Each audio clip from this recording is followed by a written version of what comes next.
C'est un bar qui est donc sous la mer, et quand on rentre dans ce bar, il faut absolument raconter une histoire pour pouvoir après ressortir de ce bar. Sinon, on est coincé dans ce bar. Donc on est obligé de raconter une histoire. Et dans ce bar, on raconte des histoires aussi bien burlesques que satiriques, un peu folles, un peu surréalistes. Voilà, où il y a des petits gâteaux qui parlent, où il y a des baleines qui chantent, et voilà.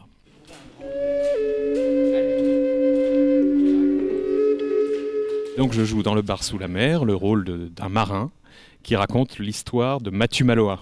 La mer a une âme qui s'appelle Mathieu Maloa. Dans ce récit, je suis le capitaine Charlemont.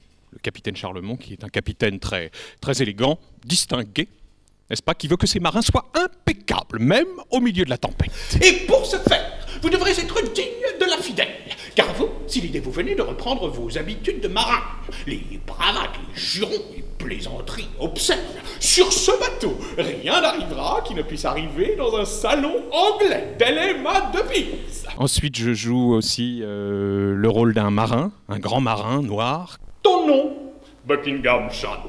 Monsieur! Oh non, si seulement j'étais un monsieur, mais je ne suis qu'un pauvre marin. Et il est comme ça sur le bateau, et il adore jouer du ukulélé sur le bateau au clair de lune. Il adore ça, c'est génial. Maui, cette fois je te reviens vraiment. Il manque quelques morceaux, même mon cœur reste grand. Je serai ton petit marin. Vous êtes devenu fou!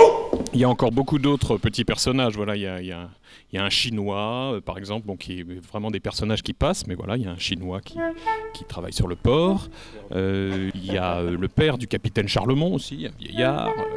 Oui, il y a Macaulay aussi, qui est un Irlandais qui parle comme ça, avec une grosse voix.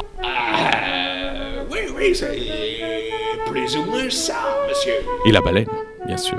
Mais la baleine, je la fais pas parler. Elle chante, la baleine.